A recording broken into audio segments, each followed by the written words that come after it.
We can find 5 legendary weapon locations for both Nawe and Yasuke. And I also have some tips and tricks on how to combine their legendary effects to become super powerful. So let's start off with a really easy one to find that's perfect if you want to spam abilities with Yasuke to defeat your enemies. After all, that is the strength of playing him. And we can find most of these legendary weapons north from the starting region of Izumi, over here in the second region that you come to called Yamashiro. And the first one is located here in the north of the Yamashiro region. Right here in the top of the region here, if you literally follow this river all the way up to the Junubu Highlands, and we zoom in on the river here, there's a little tributary that will take you around. And eventually you'll see there's a bridge here, and if you follow this path to the north, you'll find the Grave of Buried Hopes. Just so I can zoom out on the map, we are literally at this point right here. So this is the river, this is the path, and this is the location I just showed you on the map. And we are going to head over to the little gold symbol there in the distance by just following the path with all the footsteps underneath this large tree here. And right at the back, hidden under the trees, you're going to find a legendary chest to loot. The legendary Rage of the Red Mist is a two-handed Kanabo that has incredibly good synergy with the last weapon that I'll be showing you in this video, because you basically take both legendary effects and put them on one item. But the legendary effect on this one gives you another point of adrenaline after you break an enemy's armor. And if you played as Yasuke for any of Assassin's Creed Shadows, you know that this is very common, especially as you're fighting more armored enemies later on in the game. So as Yasuke, all you need to do is use your ability, do mega damage to break someone's armor, and then that ability point gets given back so you can use it again to break someone else's armor, and you just refresh your adrenaline over and over so you can keep spamming abilities. Especially if you're using an area of effect ability like the spinning club attack, it just becomes a really easy and fun, effective way of playing through the game. Next up, we're going to be getting this legendary Tanto, which is an absolute nightmare to get. It's hidden in a tomb which has been designed so every single room looks very similar. And if you take the wrong turn, you'll end up going around in circles and wasting your time. So here's a quick walkthrough of the location and where it is. We can find this legendary katana in the Yamashiro region, pretty close to the center, just to the west of Kyoto across the river here. You're going to find the ancient tomb of Nanjo, which has a legendary inside of it. It's also just down the pathway from the Forsaken Pagoda. You can see Kyoto across the river there that I showed you on the map, and just up the mountain here is where you're going to find the location. Now I'm going to turn up the brightness here so you guys can just follow along with any of the difficult puzzles and hidden treasure chests that you're going to find inside. The first one is just here on the left hand side. Pretty much unmissable. You got an epic piece of headgear from that, which is nice. And then we can just jump into the lake below and climb out and go down the stairs here. Then you'll come out into this big room here, and if you drop down to the right hand side, you'll find there's another path that takes you onwards. Go to the left here and you come into another big room. And from here we can just drop down, grab this treasure chest, and then if we go right and down this slide here, we can carry on, climb up here, and we appear in another big room. Now if we drop down to the left, you can easily just climb across to the other side up these stalagmites like so, and then jump across. And then we've done the little puzzle there, the little rock climbing puzzle. We can jump into the water below again, then just climb out, and then we need to crawl underneath this next cave section. And then we'll come out at this room with the 2 staircases. And if we climb up the staircases, we can follow the cave all the way around into this next large room, where we need to get across to the other side here. So once again, we can just jump into the water, climb out, and then on the right hand side here, you'll be able to climb up these rock features to get all the way up to the other side of the room. Then from here, you can just drop down and loot this next treasure chest.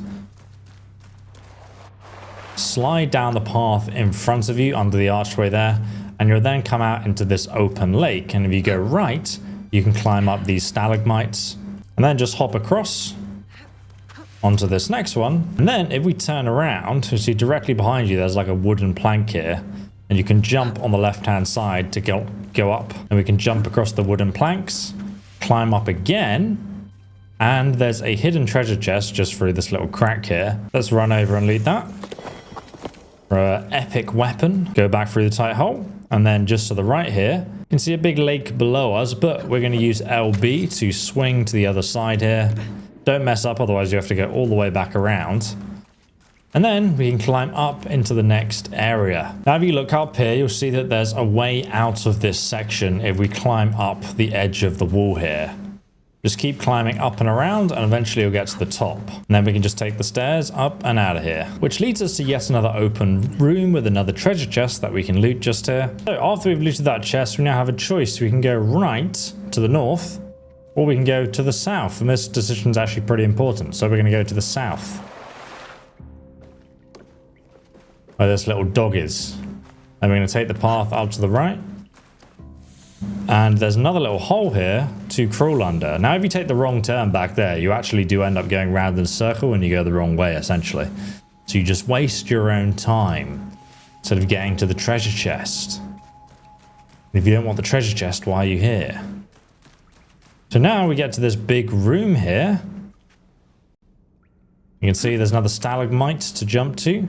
And we can hop to this one. And then if you face the right way, looking over there and look up, you'll see there is a little hook you can latch onto. Secret ninja hook. And then you can just carry on following this hallway, jump over this. Another little staircase which leads round to the right. And now we make it to the legendary treasure chest. Yukimitsu's Revenge is a legendary Tanto with 18% poison buildup with each attack. And obviously it's a Tanto, so you attack really fast with this weapon, and the poison buildup is actually insane. But the legendary effect on the weapon makes all afflicted enemies vulnerable. So anyone with the poison affliction is then made vulnerable for you to do even more damage to in combat. And if you then go to the forge at your hideout, you can put another engraving on the weapon that gives you plus 30% critical chance when hitting a vulnerable enemy. And you can buy this engraving very early on in the starting region of Izumi Setsu, which is near the coast just here at Amagasaka town. He's going to sell it to you for 400 gold. And this combination is literally unstoppable. Next though, we're going to be grabbing Cascading Fear, a legendary Teppo rifle for Yasuke, located in the Yamashiro region, directly in the northwest of the region, just here near the border. You can actually find the Genbu Panorama viewpoint right next to this location, and the legendary chest is located just below the cliff in Namakiri Fudosan Shrine. So once you reach the top of the viewpoint, go ahead and use your eagle vision to observe around, and you can locate the chest just to the southwest of your position on the right hand side. And then we can go ahead and jump down. Then we can jump out the hay bale and just run down the mountain until we get to this rocky cliff, diverge from the path and run to the right hand side. And then we're going to find the legendary chest hidden right here behind this bush. Now we have the Cascading Fear legendary Teppo, a rifle for Yasuke. Now the legendary Cascading Fear Teppo legendary effect instantly kills enemies below 25% health with headshots.